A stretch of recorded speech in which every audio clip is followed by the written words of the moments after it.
భయపడకుడి, ఇదిగో ప్రజలందరికీ కలుగబోవు మహా సంతోషకరమైన సువర్తమానము నేను మీకు తెలియజేయుచున్నాను. தேவதூதன் அவர்களை நோக்கி, பயப்படாதிருங்கள், இதோ எல்லா ஜனத்துக்கும் மிகுந்த சந்தோஷத்தை உண்டாக்கும் நற்செய்தியை உங்களுக்கு அறிவிக்கிறேன். தேவதூதன் சொல்லுகிற வார்த்தை இவ்விதமாக இருக்கிறது.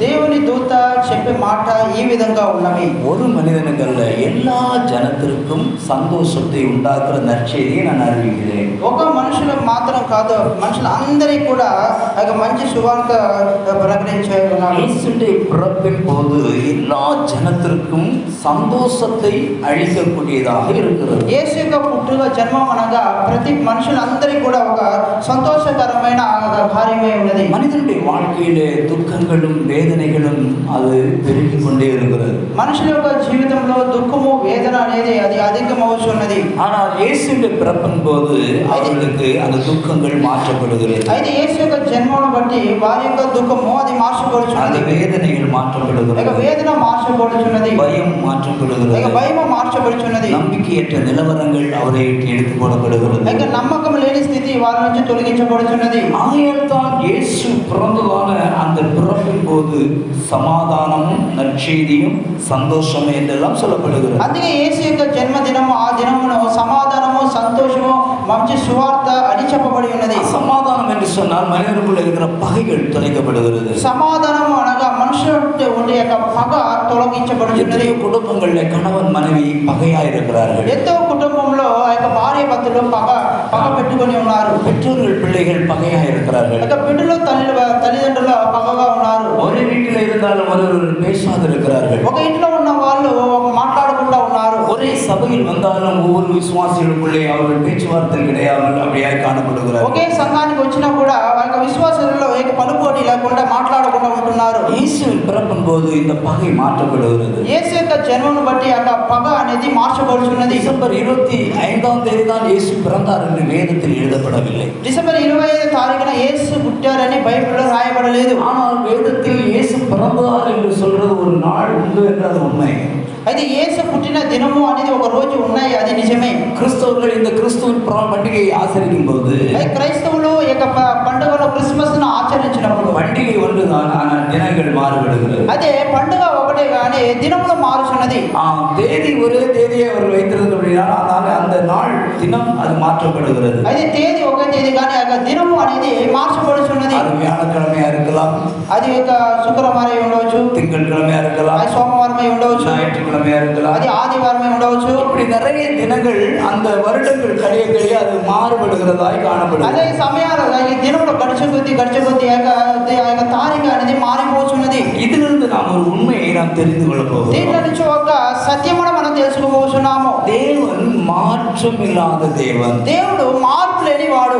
அவர் மாறாத கர்த்தர் என்று வேதம் சொல்லுகிறது. ఆయన ఎన్నడూ మారని వాడు అని బైబిల్ అంటున్నది. இன்னைக்கு நம்முடைய பிறப்பினுடைய தேதியை அந்த நாளை நாம் மாற்றும்போது ఈ దినమున ఆ యొక్క పుట్టుక దినము ఆ యొక్క మారినప్పుడు நமக்கு அந்த நாளை நாம் குறிப்பிடுறோம். ఆ యొక్క తారీఖును ఆ యొక్క తేదీని మనము గుర్తు పెట్టుకొని ఉన్నాము. வருஷத்துடைய எண்ணிக்கையை நாம் குறிப்பிடுகிறோம். ఆ యొక్క సంవత్సరం యొక్క లెక్కను మనం లెక్క పెట్టుకొని ఉన్నాము. ஆனால் சில தினங்கள் வித்தியாசங்கள் வருகிறதை நாம் பார்க்கும்போது అయితే కొన్ని సంవత్సరంలో ఆ యొక్క తేదీల వ్యత్యాసం వచ్చినప్పుడు அப்போ அந்த புட்டின நாட்கள் அது தவறாக இருக்கிறது. ఆ యొక్క పుట్టిన తేదీ అనేది తప్పుగా ஒரு మారిపోతుంది. மருத்துவர் விதமாக சொல்லுகிறார், ఒక వైద్యుడు ఈ విధంగా అంటున్నాడు, ஒரு நாள் நாங்கள் 40-50 பிரசவங்கள் பார்க்கிறோம். ఒక దినమున మేము 40-50 ప్రసవాలు చూస్తున్నాం. 1 hourல எத்தனையோ பிள்ளைகளுக்கு நாங்கள் பிரசவம் பார்க்கிறோம். ఒక గంటలో ఎంతో మంది ప్రసవాలు அந்த చూస్తున్నాం. பிள்ளைகள் பிரசவ வாழ்வில் அந்த தாயை கொண்டு வரும்போது బిడ్డను ప్రసవించిన తర్వాత బిడ్డను తీసుకుని వచ్చిన తర్వాత ஒவ்வொரு தாயின் வயிற்றில் வெளியே வருகிற பிள்ளைகளை எடுத்து நாங்கள் ஒரு இடத்துல வைப்போம். ఒక్కొక్క తల్లి కడుపు నుంచి బయటకు వచ్చే బిడ్డలను ఎత్తి ఒక పక్కకు పెడతాం. குழந்தைகள் கூட மாறுறதுக்கு வாய்ப்பு இருக்கு. ఒక బిడ్డలు మారుటకు అవకాశాలు ఉన్నవి. குழந்தை பெற்ற தாயை அவர்கள் உணவு சுயநலமற்ற நிலவரத்தில் அவர்கள் ఒక படுத்திருப்பார்கள். బిడ్డలు కనిన ఆ తల్లి మా స్థితి ఆమెకి సృహ లేకుండా అలాగ పడుకుని ఉంటుంది. இன்னொரு தாய் பிரசவ வேதனையை துடித்து கொண்டிருப்பார். ఇంకొక తల్లి గారు ప్రసవ వేదనతో బాధపడుచుంటారు. எங்களுக்கு உதவியா இருக்கிற நர்ஸ் அந்த பிள்ளையை கழுவி பெற்றோர் அவருடைய உறவினர் கையில கொடுக்கும் முன்பாக మాకు సహాయంగా ఉన్న నర్సు బిడ్డను ఒక కడిగి తల్లిదండ్రులు ఇచ్చి కార్యం చేస్తుండగా அவர் கொடுக்கும் முன்பாக ఆమె యొక్క తల్లిదండ్రుల చేతులు ఇవ్వక ముందు இன்னொரு பிள்ளை பிரசவ வேதனை துடிக்கிற தாய்க்கு உதவி செய்யப்படியா எங்களோடு வர வேண்டியதா இருக்கு. ఇంకొక ప్రసవ వేదన పడుచున్న ఆమెకు ఆ యొక్క సహాయం చేయనిదో యొక్క నర్సు మా యొద్దకు వచ్చును. அப்போது அந்த குழந்தையை ஒரு பக்கம் வைத்து விட்டு இன்னொரு தாய்க்கு உதவியாக வருவார். ఒక బిడ్డను అలాగా పక్కన పెట్టేసి ఇంకొక బిడ్డలో కనే యొక్క తల్లి వద్దకు ఆమె యొక్క నర్సు గారు వచ్చును. அதுக்குள்ள வெளியே இருந்து கத்துறவங்க எங்க பிள்ளை என்னாச்சு இவ்வளவு நேரம் ஆச்சு குழந்தையை காட்டலைன்னு சொல்லிட்டு. అయితే బయట ఉన్న బంధువులు అయితే అయ్యి నా బిడ్డ ఏమైంది ఇంకో బిడ్డలో కనలేదా అని బయట నుంచి అరుస్తూ ఉంటారు. பெற்ற தாய் அங்கே இருக்கே பிள்ளை தகவமா இருக்கும்போது பெற்ற தாய் ஒரு பக்கம் இருக்கும்போது பிள்ளைகள் இன்னொரு பக்கத்துல இருக்கும்போது కనిన తల్లి ఒక పక్కను ఒక బిడ్డ ఒక పక్క ఉన్నప్పుడు பின்னாடி இருக்கிற ஆளுமே சத்தத்தை நிமித்தம் கையில் இருக்கிற குழந்தை தான் உங்க பிள்ளைங்களுக்கு காட்டிடுவோம். అయితే వెనకున్న వాళ్ళకి చేతిలో ఉన్న బిడ్డ ఇదే అని చూపిస్తారు. ஆண் பிள்ளை பெற்றவங்களுக்கு பெண் பிள்ளை மாறுகிறது உண்டு. అయితే ఆడ బిడ్డను కన్న వారికి మగ బిడ్డగా మారిపోను. பெண் பிள்ளை பெற்றவங்களுக்கு ஆண் பிள்ளை மாற்றி கொடுக்கிறது உண்டு. అయితే ఆడ మగ పిల్ల ఆడపిల్ల మారిపోను. இப்படி அநேக தவறுகள் நடக்கிறது. ఈ విధంగా అనేక తప్పిదములు జరుగును. இதுல நேரம் சரியா குறிப்பிட முடியாது. అయితే ఈ సమయాన్ని సరిగా వారు గుర్తించలేరు. ஆனால் நாங்கள் ஏதாவது ஒரு நேரத்தை குறிப்பிட்டு கொடுக்கும்போது அந்த நேரத்தை அந்த தேதி அவங்க சொல்லுவாங்க. అయితే ఏదో ఒక సమయాన్ని మేము రాసి వాళ్ళ చేతులు ఇచ్చినప్పుడు వాళ్ళు అలాగా అది ఉంచుకుంటారు. பிறப்பின் போது எத்தனையோ மாற்றங்கள் உண்டாகிறது. పుట్టుకలో ఎన్నో మార్పు కలుగును. ஆனால் வேதத்திலே கர்த்தருடைய உயிர்த்தெழுதலுடைய தினம் மாறவே மாறாது. అయితే బైబిల్లో దేవుని యొక్క పునరుద్ధాన దినము ఎప్పుడు మారలేదు. சுவிசேஷம் அறிவிக்கப்படுகிறது உயிர்த்தெழுதலை குறித்து தான் அதிகமாக அறிவிக்கப்படுகிறது. అయితే సువార్త ప్రకటించబడుట పునరుద్ధానము ప్రకటించుట అనేది అది మారలేదు. அது மாத்திரமல்ல அவருடைய மரணத்தை குறித்து அதிகமாக சுவிசேஷம் அறிவிக்கப்படுகிறது. ఆయన యొక్క మరణం గురించి ఎక్కువగా మన సువార్త ప్రకటిస్తున్నాము. அவருடைய பிறப்பை குறித்து அதிகமாக சுவிசேஷம் அறிவிக்கிறது இல்லை. ఆయన యొక్క జన్మదినాన్ని గురించి మన సువార్త ఎక్కువ ప్రకటించడం లేదు. ஏனென்றால் பிறப்பை குறித்து நாம் பிரசங்கிப்போமேயானால் అయితే మన పుట్టుకల గురించి ప్రసంగించిన ఎడల பெற்ற தாய் பெற்ற தகப்பனை குறித்து பேச வேண்டும். అయితే కన్న యొక్క తల్లిదండ్రుల గురించి మనం మాట్లాడాలి. இன்னைக்கு அநேகருக்குள்ளே ஒரு கேள்வி உண்டாகிறது. ఈ దినంలో అనేకల్లో ఒక ప్రశ్న కలుగుతున్నది. எனக்கு அப்பா இருக்கிறாங்க அம்மா இருக்கிறாங்க. నాకు తల్లి ఉన్నారు తండ్రి ఉన్నారు. இயேசுக்கு அப்பா யாரு? అయితే యేసుకు తండ్రి ఎవరు? இயேசுக்கு அம்மா யாரு? యేసు యొక్క తల్లి ఎవరు? இயேசு தெய்வம் என்றால் அவருக்கு அம்மா எதுக்கு? అయితే యేసు దేవుడైతే ఆమె అతనికి తల్లి ఎందుకు? இப்படி நிறைய கேள்விகளை ஜனங்கள் எழுப்பி கொண்டிருக்கிறார்கள். ఇలాగ జనులలో అనేక ప్రశ్నలు ఇలాగ లేపిస్తూ ఉన్నది. ரோமன் கேத்தலிக் சபை யார் சொல்லுகிறது உண்டு. రోమన్ కేథలిక్ సంఘస్థులు చెప్పేది அம்மா இல்லாமல் இயேசு வர முடியுமா? అమ్మ లేకుండా బిడ్డ ఎలా அம்மா இல்லாமல் இயேசு பிறப்பாரா? తల్లి లేకుండా బిడ్డ ఎలా పుట్టును? அப்ப தாயை நாம் வணங்க வேண்டாமா? అయితే తల్లిని మనం నమస్కారం చేయకూడదా? அந்த அம்மா இருந்தால் தானே இயேசு வர முடிந்தது. అమ్మగారు ఉంటేనే కదా బిడ్డ వచ్చును. அதனால இயேசு விடைக்கு அம்மாவுக்கு தானே முக்கியத்துவம் அதிகமாக கொடுக்க అయితే வேண்டும். యేసు కన్నా తల్లికే కదా ప్రాధాన్యత ఇవ్వాలని రోమన్ కేథలిక్ వారు అంటారు. இயேசுடைய பிறப்பின் போது அநேக கேள்விகள் எழுந்துகிறதுனாலே యేసు యొక్క పుట్టుకను బట్టి అనేక విధమైన ప్రశ్నలు లేచుతున్నది కాబట్టి அப்போஸ்தலர்கள் இந்த பிறப்பை குறித்து எங்கும் பிரசங்கிக்கவில்லை. అందువల్ల అపోస్తలులు ఈ యొక్క పుట్టుక జన్మమును గురించి ఎక్కడ కూడా ప్రసంగము చేయలేదు. அது அவர்கள் அதிகமாக பிரசங்கித்தது என்னவென்றால் అయితే అపోస్తలులు ఎక్కువగా ప్రసంగం చేసింది ఏమనగా அவருடைய மரணத்தை குறித்தும் ఆయన మరణమును గురించి அவருடைய உயிர்த்தெழுதலை வல்லமையை குறித்தும் ఆయన పునరుద్ధాన శక్తిని గురించి ஹல்லேலூயா హల్లెలూయా அவருடைய பாடுகளை குறித்தும் பிரசங்கித்தார். ఆయన యొక్క శ్రమల గురించి వాళ్ళు ప్రసంగం చేశారు. அதாவது இந்த 25வது தினத்தில் இயேசு பிறந்தார் என்று நாம் வேதத்திலே பார்ப்போமேயானால் అయితే 25వ తారీఖున యేసు పుట్టాడనే గ్రంథంలో చూసినట్లయితే அந்த ஞானிகள் இந்த நியாய சாஸ்திரிகள் இந்த குளிர் அதிகமான தினத்தை அவர் என்ன செய்கிறார்கள் அதை முன்வைத்து அந்த தினத்தை குறிப்பிடுகிறார்கள். అయితే జ్ఞాన శాస్త్రులు ఒక ముఖ్యమైన దినమును ఆయన గుర్తించి చేసుకొని ఆయన దాన్ని సూచిస్తున్నారు. இயேசு பிறந்ததான தேசம் பெத்லகேம். యేసు పుట్టిన దేశము బెత్లెహేము. பாலஸ்தீனா தேசத்தில் அது ஒரு பகுதியாக இருக்கிறது. అది పాలస్తీనా దేశంలో అది ఒక భాగముగా ఉన్నది. நமக்கு தெரியும் நம்ம தமிழ்நாட்டுக்கும் ஆந்திராவுக்கு அந்த இயற்கை மாற்றங்கள் நிறைய மாறுபடுகிறதை பார்க்க முடியும். మనం ఆంధ్ర తమిళనాడుకు ఒక ప్రకృతి వైపర్యాల యొక్క మార్పు ఉన్నది మనం చూస్తున్నాం. கிளைமேட் ஒவ்வொரு தேசங்களிலும் ஒரு நாடுகளில் அது மாறுகிறது. అయితే ఒక్కొక్క దేశంలో యొక్క వాతావరణము మారుచున్నది. சில நேரங்களில் வெளிநாடுகளிலே குளிரா இருக்கு, இங்க சூடா இருக்கு. అయితే కొన్ని దేశాల్లో చల్లగా ఉంటాయి, ఇక్కడ వేడిగా ఉండును. எப்படி இயேசு இந்த 25ஆம் தேதி தான் பிறந்தார் என்று சொல்ல முடியும்? ఎలాగ యేసు 25 తారీఖున పుట్టారని మనం చెప్పగలము? பாலஸ்தீனா தேசத்தில் குளிர் எப்போது வரும்? అయితే పాలస్తీనా దేశంలో ఎప్పుడు చలి పుట్టును? இயேசு எந்த நாளில் அவர் பிறந்தார்? యేసు ఏ దినమున పుట్టారో அந்த தேசத்தில் குளிர் அதிகமாக இருந்தால் மனிதர்கள் வெளியே வர முடியாது. ఆ దినమున చలి ఎక్కువ ఉంటే మనుషులు ఎవరు బయటకు రాలేరు. நான் சொல்றது புரியுதுங்களா? నేను చెప్పేది మీకు అర్థమవుతుందా? ஆனால் இன்றைய வேதத்தில் என்ன சொல்றோம்? அவர்கள் வயல்வெளியிலே மந்தை மேய்த்து கொண்டிருந்தார் சொல்லப்பட்டிருக்கு. అయితే అక్కడ బైబిల్లో చూసినట్లయితే కాపురలో ఆ యొక్క పొలంలో ఆ యొక్క గొర్రెలు మేపుచున్నారని రాయబడి ఉన్నది. அப்படி என்றால் அதிகமான குளிர் கிடையாத நாட்கள்ல இயேசு பிறந்திருக்கிறார். అయితే అందువలన యేసు ఆ యొక్క చలి లేని కాలంలో పుట్టారని దీని చూపుచున్నది. ஹல்லேலூயா హల్లెలూయా. ஆனால் நாம் அறிந்து கொள்ளக்கூடியதான ஒரு சத்தியம் என்னவென்றால், అయితే మనము ఎరిగిన ఒక సత్యం ఏమనగా, நம்முடைய பயங்கள் மாற்றப்படும்படியாக இயேசு பிறந்தார். మన భయము మారినట్టుగా యేసు పుట్టి ఉన్నారు. நமக்கு சந்தோஷத்தை தரும்படியாக இயேசு பிறந்தார். మనకు సంతోషాన్ని అనుగ్రహించే నిమిత్తమై యేసు పుట్టి ఉన్నారు.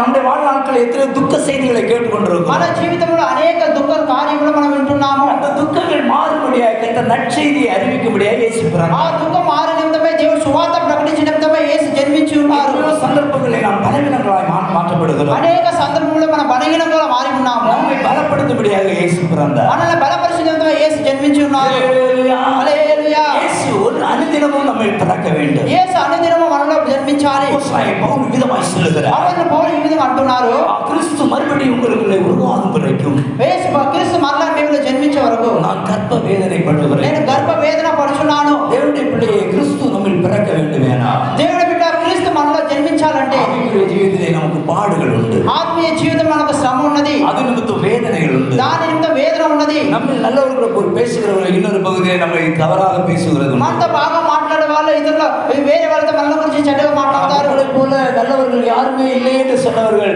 அடுத்தது சொல்ல அவனை போல கெட்டவர்கள் யாரும் இல்லை என்று சொல்லிவிடுவார். మీలా మంచివారు ఎవరు లేదు అనే వాళ్ళు ఇతరులతో మీలాంటి చెడ్డవారు ఎవరు లేదు ఇతరులతో అంటారు. ஆனால் இயேசு அவருடைய வாயில் இருந்த நற்செய்தியை தவிர துர்ச்செய்தி இது ஒருபோதும் வராது. అయితే యేసు ఎప్పుడు సువార్తను ప్రకటిస్తున్నాడు కానీ దుర్వార్త ప్రకటించడం లేదు. அப்போஸ்தலன் பவுல் சொல்கிறார், நீங்கள் பேசுகிற எதுவானால் அது பக்திக்கு ஏதுவான வார்த்தைகளை மாத்திரம் பேசுங்கள் என்று சொல்லுகிறார். మీరు మాట్లాడే మాటలు క్షేమాభివృద్ధి కలిగజేయ మాటలు మాట్లాడవాలని పౌలు గారు అంటున్నారు. வாயில் இருந்து கெட்ட வார்த்தை ஒன்று புறப்படக்கூடாது என்று சொல்லப்பட்டிருக்கிறது. నోటి నుంచి దుష్ట మాటలు రాకూడదని పౌలు అంటున్నారు. அருமையான தேவ ஜனமே, ప్రియమైన దేవుని జనమా, இயேசுவின் பிறப்பின் போது உங்களுக்கு ஒரு உண்மையை நான் சொல்ல விரும்புகிறேன். యేసు జన్మను గురించి మీకు నిజాన్ని చెప్తున్నాను. 11వ வசனத்தை நாம் படிக்கும்போது 11వ వాక్యము చదివినట్లయితే, கர்த்தராகிய கிறிஸ்து என்னும் இரட்சகர் உங்களுக்கு தாவீதின் ஊரிலே பிறந்திருக்கிறார் என்று அறிவிக்கப்படுகிறது. అక్కడ పట్టణం దావీదు పట్టణం ముందు నేడు రక్షకుడు మీ కొరకు పుట్టి ఉన్నాడు. ஒரு இரட்சகர் தாவீதின் ஊரிலே பிறந்திருக்கிறார். ఒక రక్షకుడు దావీదు పట్టణంలో జన్మించి ఉన్నాడు. தாவீதுடைய பேருக்கு அர்த்தம் என்ன?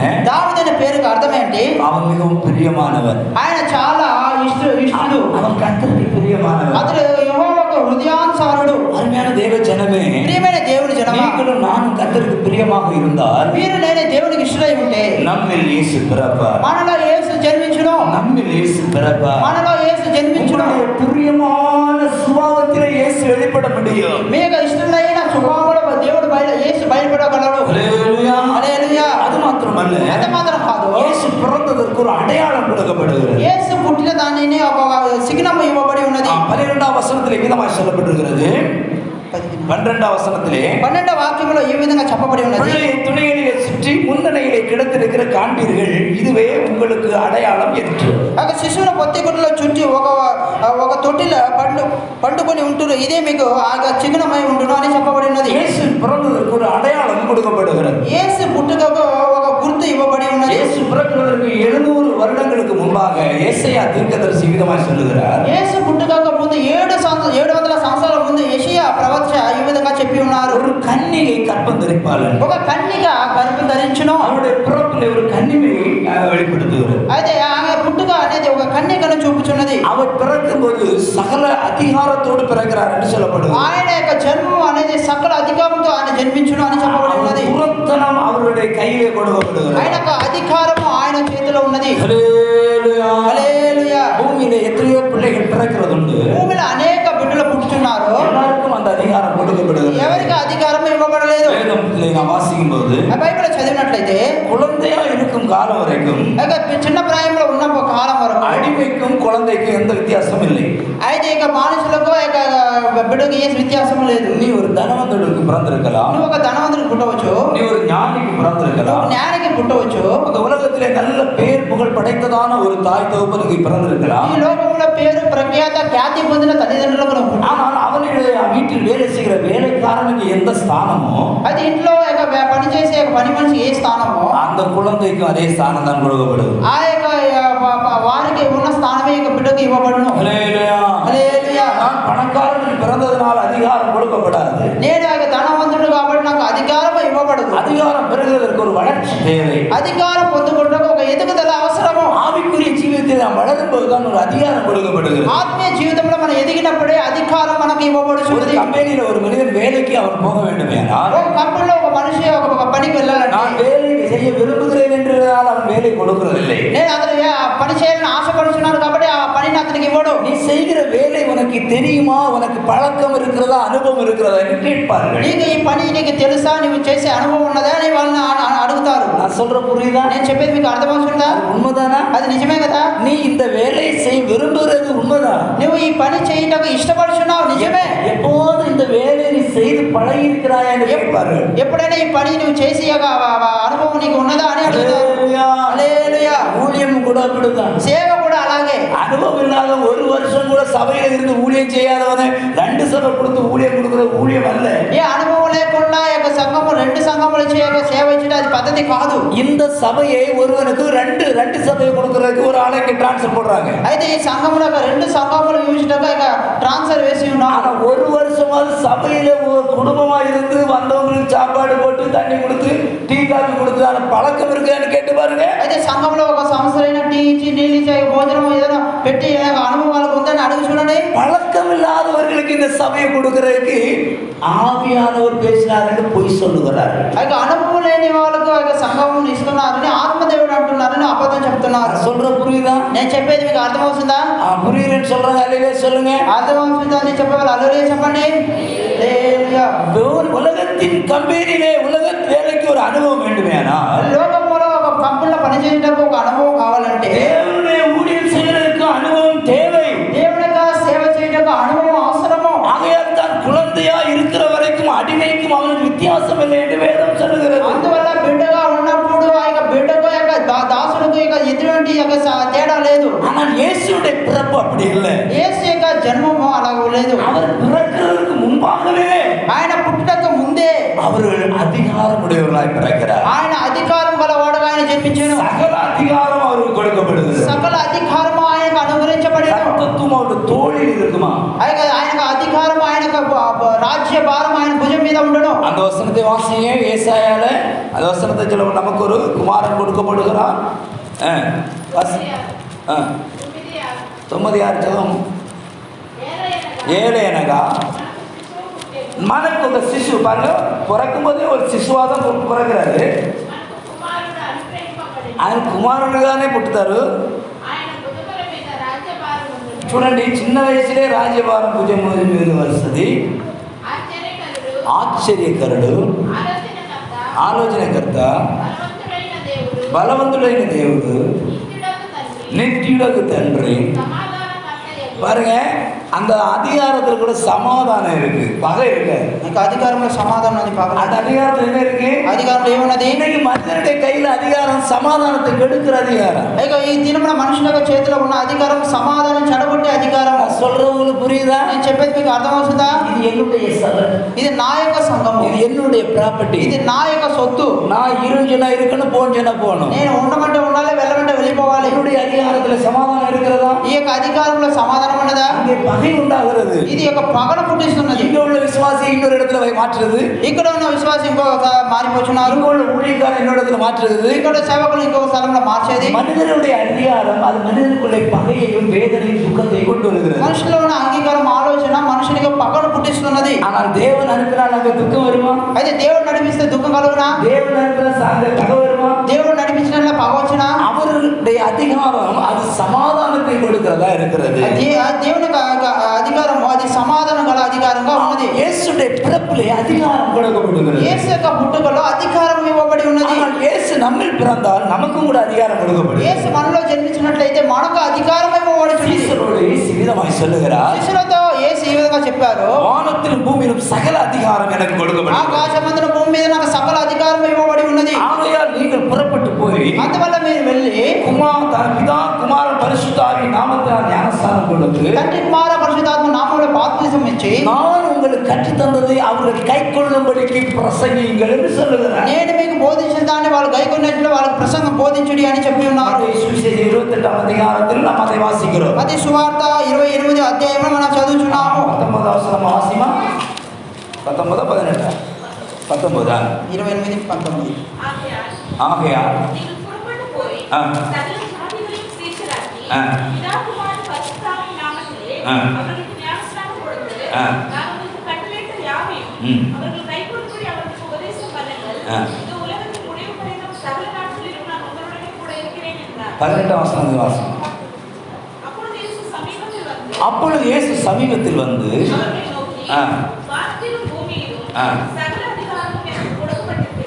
வானத்தின் முன் சகல அதிகாரம் இயேசுக்கு தான் கொடுக்கப்படுது, மனுஷனுக்கு கொடுக்கப்படலை. పరలోకమందున భూమి మీద యేసుకి సకల అధికారం ఇవ్వబడి ఉన్నది. தெலுங்குல யாராவது ஒரு ஆள் வாசிங்களேன். தூங்கக்கூடாது. 3 மணி வரைக்கும் ஜெபம் பண்ண வரல, அப்படியே தூங்கக்கூடாது.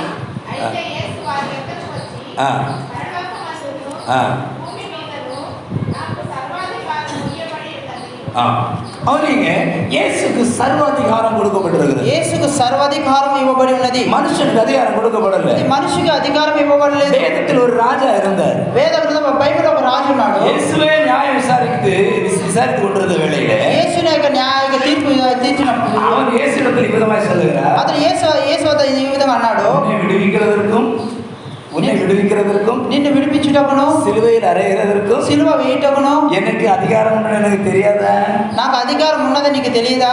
எனக்கு அதிகாரம் உண்டு எனக்கு தெரியாதா? నాకు అధికారం ఉన్నది నీకు తెలియదా? பிலாத்து அப்படி சொல்லும்போது పిలాతు అలాగ అన్నప్పుడు இயேசு என்ன சொல்லுகிறார்? యేసు ఏమన్నారు? வானத்திலிருந்து உனக்கு பரத்திலிருந்து உனக்கு அதிகாரம் கொடுக்கப்பட்டாலே ஒழிய ఆ పరలోకమందు నుండి నీకు అధికారం ఇవ్వబడితేనే గాని என் மீது உனக்கு எந்த அதிகாரம் இல்லை. నా మీద నీకు ఎటువంటి అధికారం లేదు. அருமையான தேவனுடைய பிள்ளையே, ప్రియమైన దేవుని బిడ్డ, நாம் கர்த்தருடைய ஜனம், మన దేవుని జనం, நாம் கர்த்தருடைய ஊழியக்காரர்கள். మన దేవుని సేవకులము. நமக்கு விரோதமாக எந்த அதிகாரமும் அது உருவாக்கப்படுகிற ஆயுதமும் அது வாய்க்காதே போகும் என்று தான். మనకు విరోధంగా లేచి ఏ యొక్క ఆయుధము వర్ధిల్లదు. அது மனிதராக இருக்கட்டும், అది మనుషులై ఉండవచ్చు, அது வியாதியாக இருக்கட்டும், అది వ్యాధి అయి ఉండవచ్చు, அது குடும்பத்தின் சமாதான கேடுகளா இருக்கட்டும், అది కుటుంబ యొక్క సమాధాన పీడిపై ఉండవచ్చు. அதிகாரம் உடையவர் தெரியாம எந்த ஆயுதமும் நமக்கு விரோதமாய் வாய்க்காதே. అధికారం గల వాడికి తెలియకుండా ఏ యొక్క ఆయుధము మనకు విరోధంగా వర్ధిల్లదు. ஹல்லேலூயா, హల్లెలూయా. யோபு என்ற பக்தன் இருந்தார். యోబు అనే భక్తుడు ఉన్నాడు. அவன் தேவனுக்கு பயபக்தியா இருந்த ஒரு மனிதன். అది దేవునికి భయభక్తి గల మనుషుడు. தேவ சமூகத்திலே சாத்தான் அவன் நின்றபோது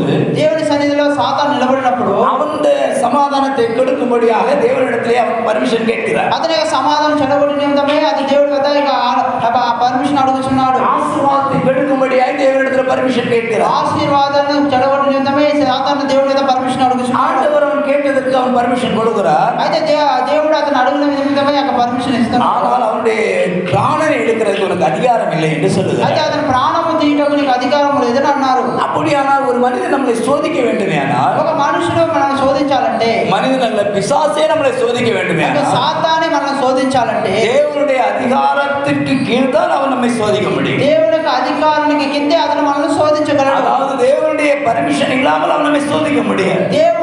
దేవుని అనుమతి లేకుండా అతను మనకు శోధించలేడు. கர்த்தராகிய இயேசு இந்த உலகத்தில் வந்தபோது ప్రభువైన యేసు లోకమునకు వచ్చినప్పుడు அவர் 30 வயதுக்கு பிற்பாடு அவர் பாப்டிசன் அதாவது ஞானஸ்தானம் எடுத்ததாக வாசிக்கிறார். 30 సంవత్సరాల తర్వాత అది బాప్తిసం తీశారని మనం ஏறக்குறைய 30வது வயதிலே யோவான் பாப்டிசன் கொடுக்கிற யோவான் மூலமாய் ஞானஸ்தானம் எடுக்கிறார். యేసు 30 సంవత్సరాలు నిండిన వాడై ఉన్నప్పుడు బాప్తిసం యోహాను చేతిలో అతను బాప్తిసం పొందుకున్నాడు. ஞானஸ்தானம் எடுத்து கரையேறின போது బాప్తిసం తీసే ఒడ్డుకు వచ్చినప్పుడు பரிசுத்த ஆவியானவர் அவர் மேலிறங்குகிறார். పరిశుద్ధాత్మ దేవుడు ఆయన మీదకు రాలేను. பரிசுத்த ஆவி பெற்ற பிற்பாடு పరిశుద్ధాత్మ పొందుకున్న తర్వాత ஆவியானுடைய உதவினாலே பிசாசினாலே சோதிக்கப்பட வனாந்தரத்தில் கொண்டு போகப்படும். ఆత్మ దేవుని సహాయంతో ఆయన శోధించబడినకు అరణ్యమునకు కొనుకోబడేను. மத்தேயு சுவிசேஷம் 4ஆம் அதிகாரம் லூக்கா 4ஆம் அதிகாரத்தில் நம்ம அதை குறித்து வாசிக்கிறோம். మత్తయి సువార్త 4వ అధ్యాయము లూకా 4వ అధ్యాయంలో మనం చదువుతున్నాం. கரையேறின போது ఆయన ఒడ్డుకు వచ్చినప్పుడు அது ஆவியானவருடைய உதவினாலே அவர் என்ன பிசாசுகளால் சோதிக்கப்பட அவர் போகிறார்.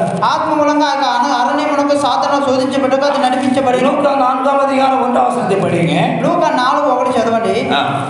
அப்பொழுது இயேசு பிசாசினால் சோதிக்கப்படுவதற்கு ஆவியானவராய் வனாந்தரத்திற்கு கொண்டு போகப்பட்டார். ரைட். ஹல்லேலூயா. హల్లెలూయా. తెలుగులో వాసి. తెలుగులో చదవండి. లూకా 4. యేసు పరిశుద్ధాత్మ పూర్ణుడై పరిశుద్ధాత్మ పూర్ణుడై యోర్దాను నది నుండి తిరిగి వచ్చి ఆ. 40 మగవారి చేత శోధింపబడుతుండెను. హల్లెలూయా. హల్లెలూయా. ஒரு மனிதனுக்கு சோதனை தேவன் அனுமதிக்கிறார். ఒక మనుషుడికి శోధన దేవుడు అనుమతిస్తున్నారు. எதற்காக? ఎందుకొరకై? நீ அழிந்து போகும்படியாவா? నీవు నశించిపోవాలని, இல்லாட்ட விசுவாசம் முன்பாக நீ தோற்று போகும்படியாவா? ఒక సాధారణ ముందు నువ్వు ఓడిపోవాలనా? விசுவாசத்தை அதிகரிக்கும்படியா? ఇంకా నీకు విశ్వాసమును ఎక్కువ అధికమే చేయనిమిత్తమై இந்த நாட்கள் எனக்கு ஒரு ఉన్నది. ఈ దినమున నాకు శోధన వచ్చింది. అయితే ఇంకొక భాగమున ஆண்டவர் இந்த ஆந்திரால ஊழியம் இருக்கிறது என்று நிரூபிக்கும்படியாக దేవుని యొక్క ఆంధ్రలో సేవ ఉన్నదని అది నిరూపించే నిమిత్తమై 1க்கு 2 சபை தந்தது. 1కి 2 సంఘాలు ఇచ్చారు. ஹல்லேலூயா. హల్లెలూయా. எதற்காக இந்த சோதனை வந்தது? ఎందుకు ఈ శోధన వచ్చినది? என்னுடைய விசுவாசம் இன்னும் அதிகரிக்கும்படியாக. నా యొక్క విశ్వాసం ఇంకా అధికమవు నిమిత్తమై நான் ஜனத்தை தருவேன். నేను జనము నీకు ఇస్తాను. அதாவது வேதம் சொல்லுகிறது, అది వాక్యం అంటున్నది, உனக்கு பதிலாக ஜனங்களை உன் ஜீவனுக்கு ஈடாக மனுஷர்களை தருவேன் என்று. నీకు బదులైన జనులను ఇక నీకు జీవనకు ఈడుగా ప్రజలను ఇస్తానని. ஹல்லேலூயா. హల్లెలూయా. அதனுடைய அர்த்தம் விசுவாசி ஊழியக்காரனை தருகிறதை காட்டுகிறது. దానికి అర్థం విశ్వాసులను సేవకులు నీకు అనుగ్రహిస్తానని ఆ అర్థము. 2 சபை தந்தது மாத்திரமல்ல, 2 సంఘం ఇచ్చిన మాత్రం కాదు, எனக்கு 2 ஊழியக்காரர்களை தந்திருக்கிறார். దేవుడు 2 సేవకులను ఇచ్చి ఉన్నారు. இந்த சபை ஆரம்பித்து ఈ సంఘము ప్రారంభించి அநேக வருடங்கள் ஆயிற்று. అనేక సంవత్సరాలు గడిచి ఉన్నది. உண்மை உள்ள ஊழியக்கார, அனுபவம் உள்ள ஊழியக்கார எத்தனை இருக்குன்னு சொல்லுங்க. ఇక నిజాయితీ గల సేవకులు, అనుభవం గల సేవకులు ఎక్కడ ఎంతమంది ఉన్నారని చెప్పండి. ஹல்லேலூயா. హల్లెలూయా. ஹல்லேலூயா. హల్లెలూయా. உண்மை உள்ள மனிதன் பரிபூர்ண ஆசீர்வாதத்தை பெறுவார். అయితే నిజాయితీ గల మనిషి పరిపూర్ణ ఆశీర్వాదం పొందుకుంటాడు. என்னை ஆசீர்வதிக்கிறது மனுஷன் அல்ல, నన్ను ఆశీర్వదించేది మనుషుడు కాదు. உங்களை ஆசீர்வதிக்கிறது மனுஷன் அல்ல, మిమ్మల్ని ఆశీర్వదించే మనుషుడు కాదు. கர்த்தர் ஒருவரை ஆசீர்வதிக்க நினைத்தால் ప్రభు ఒకరిని ఆశీర్వదించాలని అనుకుంటే அதை யாரும் தடுக்க முடியாது. దాన్ని ఎవరు ఆటంకపరచలేరు. கர்த்தர் உனக்கு சமாதானம் தர விரும்பினால், ప్రభు నీకు సమాధానం అనుగురించి ఆశపడితే ஒருவரும் உன்னை கலங்கர விட முடியாது. ఎవరు దాన్ని అడ్డుకోలేరు. தமிழ்ல ஒரு அருமையான பாடல் உண்டு. తమిళ ఒక మంచి పాట ఉన్నది. ஒரு ஜனமாகிலும் ஒரு மனுஷருக்காகிலும் அவர் சமாதானம் அருளினார், கலங்க செய்திடுவார் யார்? ஒரு ஜனமாகிலும் ஒரு மனுஷருக்காகிலும் அவர் சமாதானம் அருளினார், கலங்கள் செய்திடுவார் யார்? இயேசப்பா என்று நான் அழைப்பார், பாசத்தா என்னை அரவணைப்பார். இயேசப்பா என்று நான் அழைத்தார், பாசத்தால் என்னை அரவணைப்பார். விக்கினங்கள் கடந்து போகும் வரை அவர் சட்டைகளின் நிழலில் வந்தடைத்தே, விக்கினங்கள் கடந்து போகும் வரை அவர் செட்டைகளில் நீட வந்தடைந்தே, இயேசப்பா என்று நான் அழைத்தார், வாசத்தால் என்னை அரவணைப்பார். இயேசப்பா என்று நான் அழைத்தார், வாசத்தால் என்னை அரவணைப்பார். நாம் ஏசப்பா என்று அழைக்கும் போது, మన యేసయ్య అని పిలిచినప్పుడు அவர் நம்மை பாசத்தோடு நம்மை அணைக்கிற தேவனாக இருக்கிறார். ఆయన మన ప్రేమగా కౌలిస్తున్నాడు. ஒரு ஜனமாயிலும் ఒక జనమైనను ஒரு మనుషరాగిலும் ఒక మనుషుడైనను கலங்கள் பண்ணுகிறவன் யார்? మనలను బాధపరిచేవాడు ఎవరు? இஸ்ராயேல் கூட்டம் అలాగే ఇజ్రాయేల్ కూటము ஒரு மனுஷனுக்கு பயந்து நடுங்கினாங்க. ఒక మనిషికి భయపడి వాడు వణుకు, ஒரு மனிதனுக்கு பயந்து நடுங்கின போது ఒక మనిషికి భయపడి వణికినప్పుడు தாவீதுங்கிற ஒரு சிறுவன் வருகிறார். అలాగే దావీదు అని ఒక చిన్నవాడు వస్తున్నాడు. அவன் பயப்படல, అతడు భయపడలేదు. ஏசப்பா என்று அழைத்தால் அவர் வருகிறாரே. యేసయ్య అని అడిగి పిలిస్తే ఆయన వస్తున్నాడే. யுத்தம் யெகோவாதி, యుద్ధము యెహోవాది, யுத்தம் கர்த்தருடையது, యుద్ధము యెహోవాది, ஜெயம் எங்களுடைய. అయితే జయము మనది. இந்த மனுஷன், இந்த பெலிஸ்தியன் எங்களை கலங்க பண்றதற்கு இவன் யார்? ఇక పెళ్ళిస్తున్నాడు நம்மளை బాధపరచడానికి వీడు ఎవడో? கர்த்தருடைய ஊழியம் செய்கிற ஊழியக்காரனையும் கர்த்தருக்காக ஜீவிக்கிற விசுவாசிகளையும் கலங்க பண்றதற்கு இவன் யார்? ఇక యెహోవా కొరకై సేవ చేసి, దేవుడి కొరకై సేవ చేసి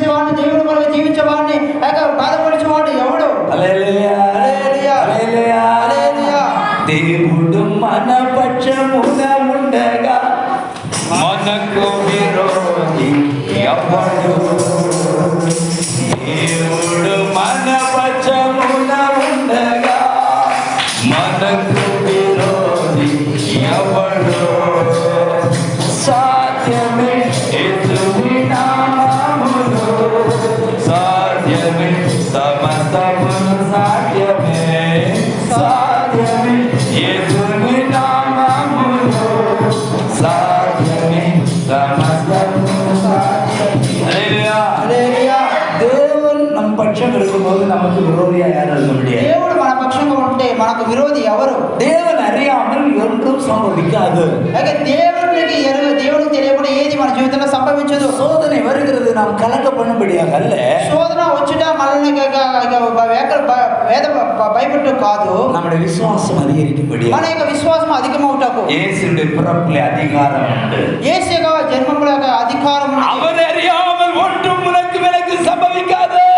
ఆయనకు తెలియకుండా ఏది కూడా మన జీవితంలో సంభవించదు. அருமையான சகோதரனே, சகோதரியே, ప్రియమైన సహోదరుడా, సహోదరి, நீ அவருடைய பிள்ளையாய் மகனாய் மகளாய் இருப்பாயேயானால், నీవు ఆయన యొక్క బిడ్డగా, కుమార్తెగా, కుమారుడుగా ఉన్నట్లయితే உன் தேவன் அறியாமல் ஒன்றும் சம்பவிக்காது. ఈ దేవునికి తెలియకుండా ఏది నీ జీవితంలో సంభవించదు. மனிதனுடைய அதிகாரம் ஒரு நாள் அது எடுத்து போடப்படும். మనిషి యొక్క అధికారం ఒక దినము తీయబడును.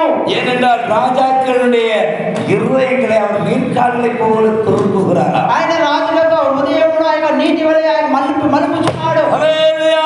హల్లెలూయా. அதிகாரம் என்னாலே அல்லாமல் ராஜாக்கள் ஆளுகிறார்கள்.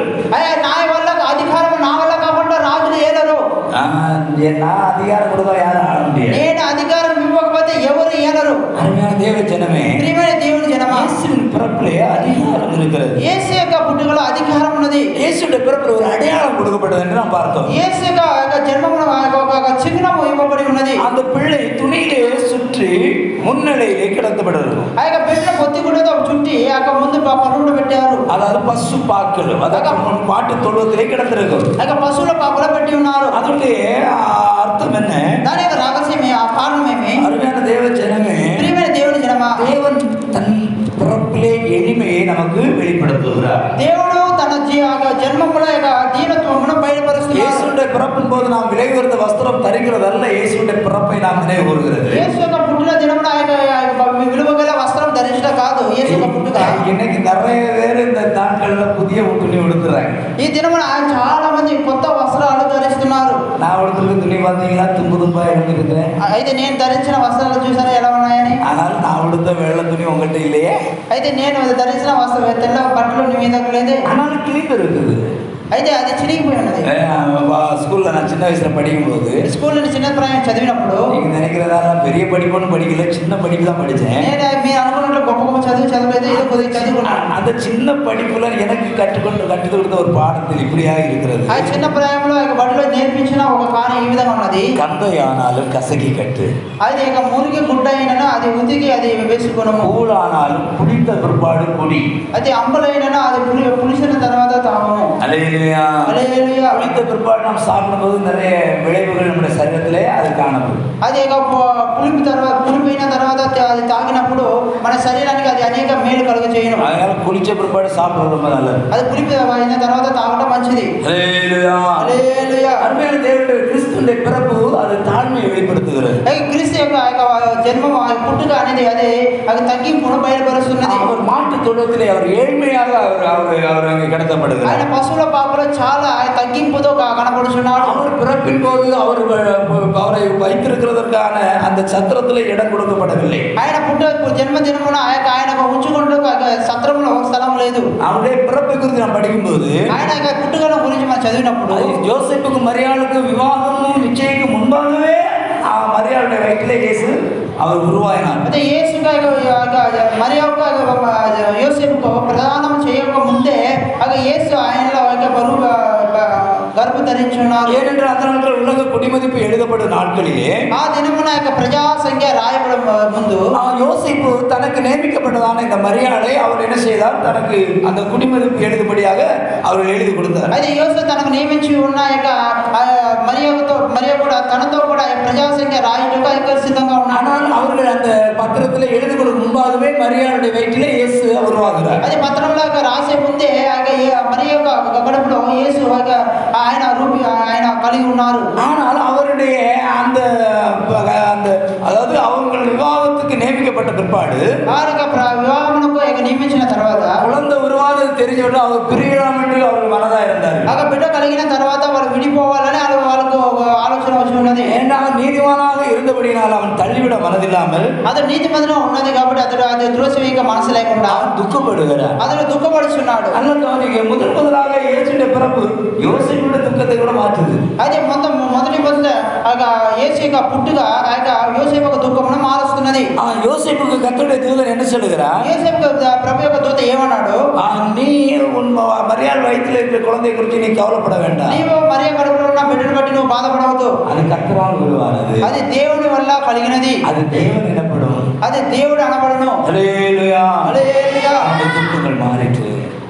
துக்கம் மாறிற்று. అతని యొక్క దుఃఖం మారినది. హల్లెలూయా హల్లెలూయా. கவனிங்க, இயேசு பிறந்ததான அந்த பிறப்பின் அடையாளம் என்னவென்றால் యేసు యొక్క పుట్టుక యొక్క చిహ్నం ఆ యొక్క ఆనవాళ్ళు ఏమనగా பிள்ளை துணியில சுத்தப்பட்டிருக்கும். ఒక బిడ్డ ఆ యొక్క గుడ్డలతో చుట్టబడి ఉండడం. இந்த துணி எதை காட்டுகிறது? గుడ్డ దేని చూపుచున్నది? இது ரட்சிப்பை காட்டுகிறது. ఇది రక్షణను చూపుచున్నది. ஒரு மனிதன் தேவனுக்கு தூரமாக போகும்போது ఒక మనుషుడు ఆ దేవునికి దూరమైపోయినప్పుడు அவன் வஸ்திரம் நஷ்டப்பட்ட பிற்பாடு அவன் தேவனுக்கு தூரமாகிறான். అతని యొక్క వస్త్రం నష్టపడినప్పుడే అతడు దేవునికి దూరం అవుతున్నాడు. எப்போது தேவன் அவனுக்கு வஸ்திரத்துல கற்பிக்கிறாரோ, வஸ்திரத்தை நான் கொடுத்து வைக்கிறாரோ, ఎప్పుడు అతనికి వస్త్రము ధరింపజేస్తున్నాడు அப்போ தேவனுடைய நிபந்தனையிலே அவன் சேர்க்கப்படுவான். అది దేవుని యొక్క నిబంధనలో అతను చేర్చబడుతున్నాడు.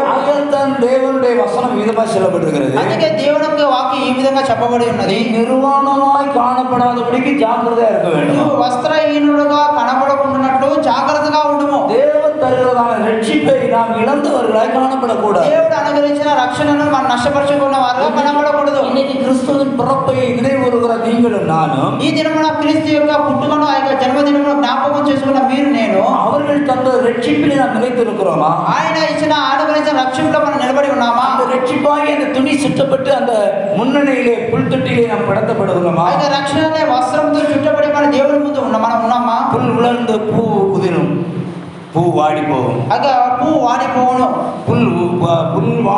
பூ உதிர்ந்து புல் வாடி போகும். ஆக பூ రాలిపోవును. ఆ యొక్క గడ్డి వాడిపోవును. கர்த்தருடைய மகிமை அது என்றென்று நிற்கும். దేవుని యొక్క మహిమ ఆ యొక్క శాశ్వత కాలం నిలుచును. அதாவது அப்படி என்றால் நாம் கொடுக்கிற இந்த வஸ்திரத்தை எல்லாம் காட்டுறது. అది మనం ధరించే ఈ వస్త్రం కాదు చూపించున్నది. ஒரு நாள் இல்லாவிட்ட ஒரு நாள் நாம் கொடுத்திருக்கிற வஸ்திரம் கிழிந்து போய்விடும். ఒక దినం కాకుండా ఒక దినం మనం ధరించిన వస్త్రం చినిగిపోవును. அது கந்தரை அழுக்காய் போய்விடும். అది మసిగుడ్డగా మారిపోవును. ஆனால் தேவன் தருகிற ரட்சிப்பு ஒருபோதும் அழுக்காக கூடாது. అది దేవుడు ఇచ్చిన ఆ యొక్క రక్షణ ఎప్పుడు కూడా అది మురికిగా மாறத்தான் நீ அழுக்கார நீ கழுகப்படு என்று வேதம் சொல்லுகிறது. అందువల్ల నీ మురికిలో నుంచి నువ్వు కడగబడాలని వాక్యం ఉన్నది. ప్రియమైన దేవుని పిల్లయే, ప్రియమైన దేవుని బిడ్డ, அருமையான சகோதரனே சகோதரியே, ప్రియమైన సహోదర సహోదరి, இயேசுவின் பிறப்பை நினைவுறுவேயானால் ప్రతి దినం మనం యేసు యొక్క పుట్టుకను జ్ఞాపకం చేసుకున్నట్లయితే நீ அழுக்கார கழுகப்பட வேண்டும். నువ్వు యొక్క మురికిలో నుంచి కడగబడాలి. நீ வஸ்திரத்தால் சுத்தப்பட வேண்டும். నీ వస్త్రములుగా శుద్ధీకరించబడాలి. தாழ்மையாய் நீ காணப்பட வேண்டும். నువ్వు తగ్గింపు గల వాడుగా కనబడాలి. இதை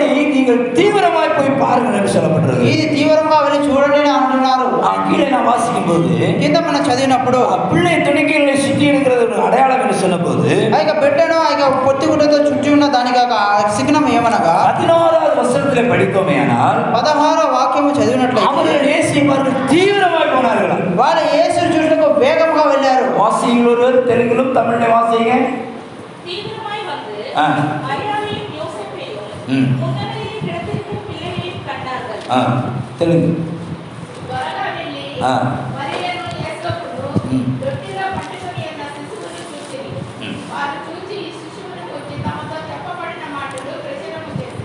அல்லேலூயா. హల్లెలూయా. அருமையான தேவ ஜனமே, ప్రియమైన దేవుని జనమా, இயேசுவை பார்க்க விரும்பினால் యేసు చూడటకు ఆశపడినట్లయితే ரட்சிக்கப்பட வேண்டும். రక్షణ పొందాలి. ரட்சிக்கப்பட்ட நாம் రక్షణ పొందిన మనము தீவிரமாய் நாம் ஆண்டவரை பார்க்க வேண்டும் என்று விரும்ப வேண்டும். అయితే మనం త్వరపడి వెళ్ళాలి అని చెప్పబడి ఉన్నది. நம்முடைய ரட்சிப்பு சமீபமா இருக்கிறதுனால், రక్షణ సమీపమై ఉన్నది కాబట్టి, கர்த்தருடைய வருகை சமீபமா இருக்கிறதுனால் రాకడ సమీపమై ఉన్నది కాబట్టి நாம் ஆவிக்குரிய ஜீவிதத்தில் நாம் சோர்ந்து போனவர்களாக మన காணப்படக்கூடாது. ఆత్మీయ జీవితంలో సొమ్మసిల్లిన వారుగా కనబడకూడదు. நாம் தீவிரத்து என்ன செய்ய வேண்டும்? ஆண்டவரை பார்க்க வேண்டும் என்று விரும்ப మన வேண்டும். త్వరపడి ఆ దేవుని చూడాలని ఆశపడాలి. இது கர்த்தருடைய வருகையில் எடுத்துக் கொள்ளப்படுவதற்காக நாம் தீவிரப்பட வேண்டும் என்று காட்டுகிறது. దేవుడి యొక్క రాకడలో మనం ఎత్తబడాలంటే త్వరగా తీవ్రంగా ఉండాలని చెప్పబడి ఉన్నది. நாம் சமாதானம் இல்லாவிட்டால் தீவிரப்பட முடியாது. మనలో సమాధానం లేకపోతే మనం సిద్ధపడలేము. நாம் அந்தரோட ஐக்கியமாக இல்லாவிட்டால் நாம் தேவனை தீவிரமாய் பார்க்க முடியாது. మన దేవుని ఇతరులతో ఐక్యత లేకపోతే మన తీవ్రంగా లేకపోతే దేవుని ఇతరులతో మన దేవుని చూడలేము. இந்த பூமியில நாம் வாழும் நாள் நாள் ఈ வரைக்கும் భూమిలో మనం జీవించే కాలంలో கர்த்தராகி இயேசுவை சொந்த ரட்சகராக ஏற்றுக்கொண்ட பிற்பாடு ప్రభువైన యేసుక్రీస్తు సొంత రక్షకుడుగా అంగీకరించిన తర్వాత கூடுமான வரைக்கும் யாரோடு சமாதானமா இருக்க நாட வேண்டும். వీలంత వరకు అందరితో సమాధానం ఉండకు మనం ఆశపడాలి. ஏனென்றால் நம்முடைய சமாதான கர்த்தர் நம்மில் பிறந்தார். ఎంతకనగా మన యొక్క సమాధానపు కర్త మనలో పుట్టి ఉన్నారు. சமாதான கர்த்தர் நம்மில் பிறந்தார். సమాధానపు కర్త మనలో పుట్టి ఉన్నారు. எத்தனை பேர் சமாதானம் இருக்க வேண்டும் விரும்புறீங்க? ఎంతమంది సమాధానంగా ఉండాలని ఆశపడుతున్నారు? அவர் பகையை சிலுவையிலே கொன்றார். ఆయన పగను సిలువలో ఆయన కొట్టివేశాను. அவருடைய பிறப்பில் சமாதானம் வெளிப்பட்டது. ఆయన యొక్క జన్మములో సమాధానము బయలుపడేను. அவருடைய மரணத்தில் பகையை அவர் சிலுவையிலே வென்றார். ఆయన యొక్క మరణములో పగను ఆయన సిలువలో కొట్టివేశాడు. ஹல்லேலூயா.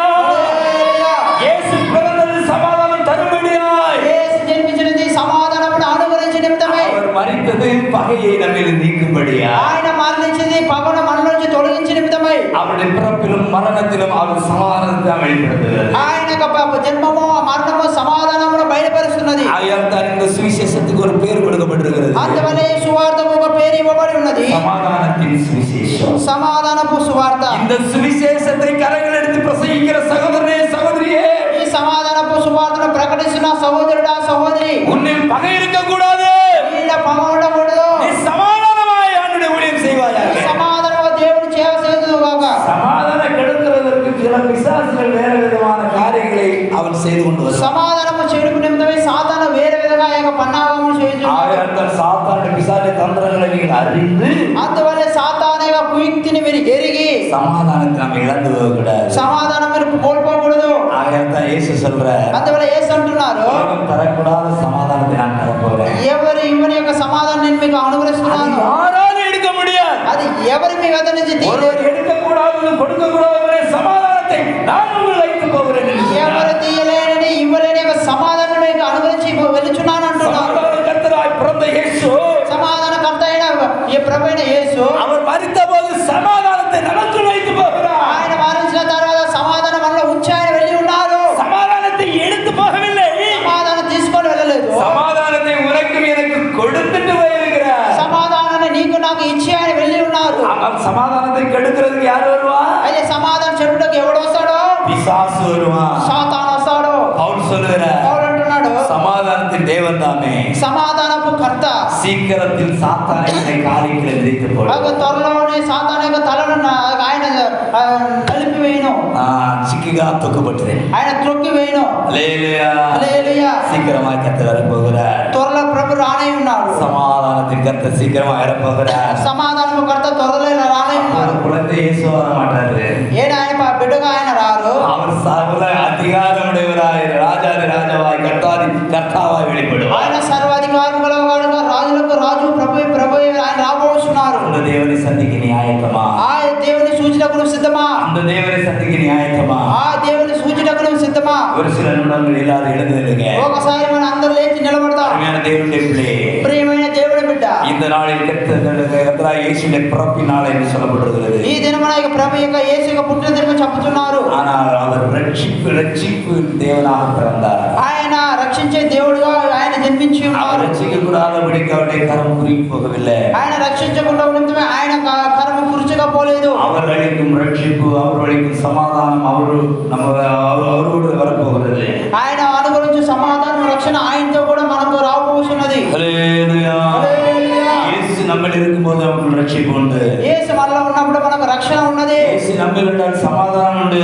యేసు మనలో ఉంటే మనకు సమాధానం ఉన్నది. நான் நினைக்கும் பிரதிபலம் அதுவா இருக்கிறது. మన ఆ యొక్క ప్రతిఫలం ఆయనతో కూడా రాబోతున్నది. அவரால் பெற்ற சமாதானத்தை நாம் இழந்து போகக்கூடாது. ఆయన మూలంగా పొందుకున్న సమాధానం మనం కోల్పోకూడదు. அவரால் பெற்ற ரட்சிப்பை நாம் இழந்து போகக்கூடாது. ఆయన మూలంగా పొందుకున్న రక్షణ మనం కోల్పోకూడదు. ஒரு நிமிடம் செய்வதற்கு சமுதிர கண்களை மூடுவோம். ఒక నిమిషం కూడా మన కళ్ళను మూసేదము. தீவிரமாய் அவர்கள் போய் பார்த்தார்களா? ఆయన త్వరితముగా వేగముగా మన దేవుని ఆయన వెళ్ళి நாம் ஆவிக்குரிய ஜீவிதத்தில் தீவிரப்படுமோ?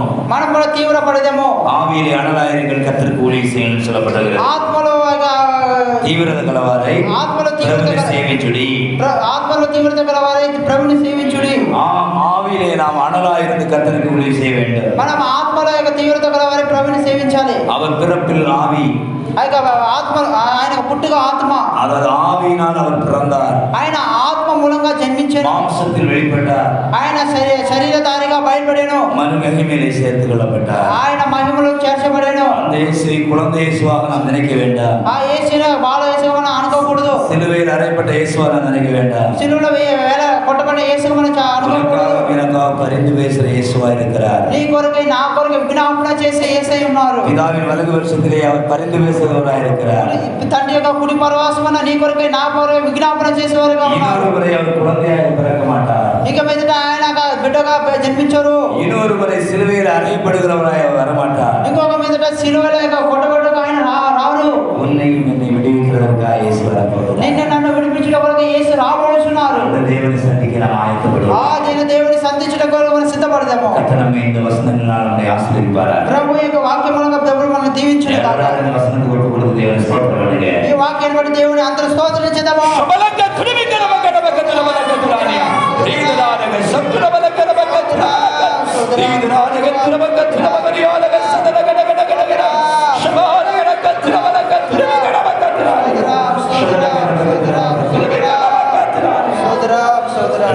ప్రార్థన చేయండి.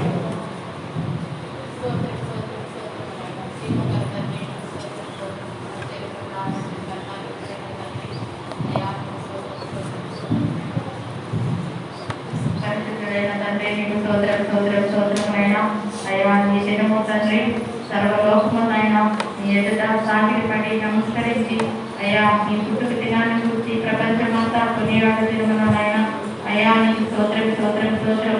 అయ్యా నీవు బాలుడిగా కాపుమని 2000 సంవత్సరముల క్రితమే మా కొరకు ఈ లోకానికి వచ్చి తండ్రి అయ్యా రక్తము కార్చి ప్రాణం పెట్టి సిలువలో అయ్యా మరణించి 3వ దినము నడిచిన మృత్యుంజయుడైన జీవాధిపతి ఎల్లప్పుడూ జీవించుతున్న దేవుడివై ఉన్నావునైనా నీకు స్తోత్రం స్తోత్రం స్తోత్రములనైనా అయ్యా సర్వలోకాధిపతి నీకు స్తోత్రం స్తోత్రమునైనా నీవు నిత్యుడైన తండ్రివి సమాధానము అధిపతి అయిన దేవుడివనైనా నీకు స్తోత్రం.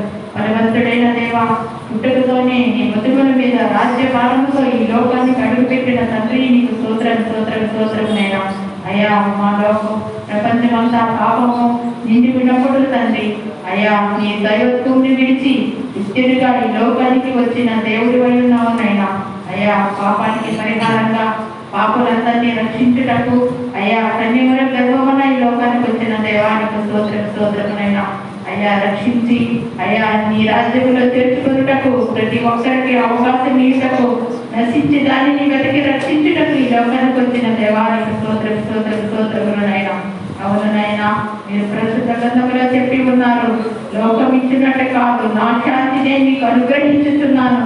అయ్యా ఈ సంతోషము ఒక్క నీ బిడ్డలకు శిష్యులకు నీ ఎరిగిన మాత్రమే కాదు సర్వలోకానికి మహా సంతోషకరమైన శుభవర్తమానం అని పరిశుద్ధ గ్రంథంలో పలికిన రీతిగానైనా ప్రపంచమంతటా యేసుక్రీస్తు అందరికీ ప్రభు అని చెప్పిన అయ్యా ఆ నామమును బట్టి తండ్రి అందరికీ మహా సంతోషము రక్షణను అయ్యా పాప క్షమాపణ లోకానికి వచ్చిన దేవానికి స్తోత్రం స్తోత్రమునైనా సర్వలోక ప్రపంచము నిన్ను కొనియాడుతుండగా నామకార్థము కాక అయ్యా స్తోత్రం స్తోత్రం స్తోత్రమునైనా అయ్యా గోడల మీద బట్టలలోనూ వంటకాలను కాకుండా మనస్ఫూర్తిగా అయ్యా ఆనాడు అర్ధరాత్రి వేళ భయపడేది గొల్లలు అయ్యా జ్ఞానులు నిన్ను పూజించుటకు ప్రయాసపడి తండ్రి వచ్చి అయ్యా స్తోత్రం స్తోత్రమునైనా అయ్యా మనస్పూర్వకముగా మా హృదయాలలో జన్మించి అయ్యా దేవుడు నిజమైన రక్షకుడు సంతోషం సమాధానం ఆయన ద్వారానే మార్గమని చేసుకునే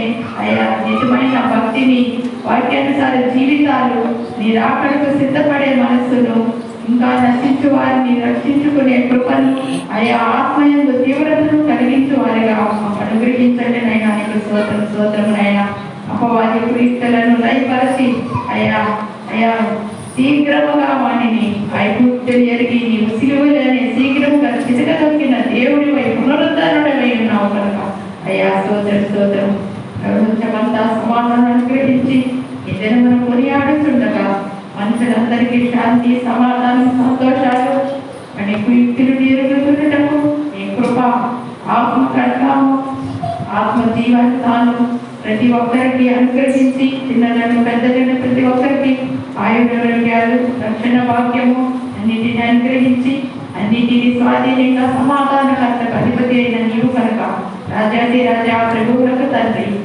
అన్నిటినీ నీ స్వాధీనంలో హత్తుకొని అందరినీ జీవించి ఆస్వాదించి ఆయుర్వేదాలను అనుగ్రహించమని యేసు శక్తిగల నామములో ప్రార్థించి అడిగి వేడుకుంటున్నాం ప్రభు తండ్రి. ఆమేన్. దేవుడు ప్రార్థన ఆలోచన స్తోత్రం చేద్దాము. స్తోత్రం స్తోత్రం స్తోత్రం స్తోత్రం. నా ప్రాణమా యెహోవాను సేవించు, నా అందరిలో సంవత్సరమైన పరిశుద్ధ నా ప్రాణమా యెహోవాను ఆయన చేసిన వారు దేనిని మరవదు. మన ప్రభు అయిన యేసుక్రీస్తు కృప తండ్రి అయిన దేవుని యొక్క ప్రేమ పరిశుద్ధాత్మ కాపుదలను మన తోడు సర్వపరుస్తుంది. యేసుక్రీస్తు రాకడ గాక. హల్లెలూయా హల్లెలూయా.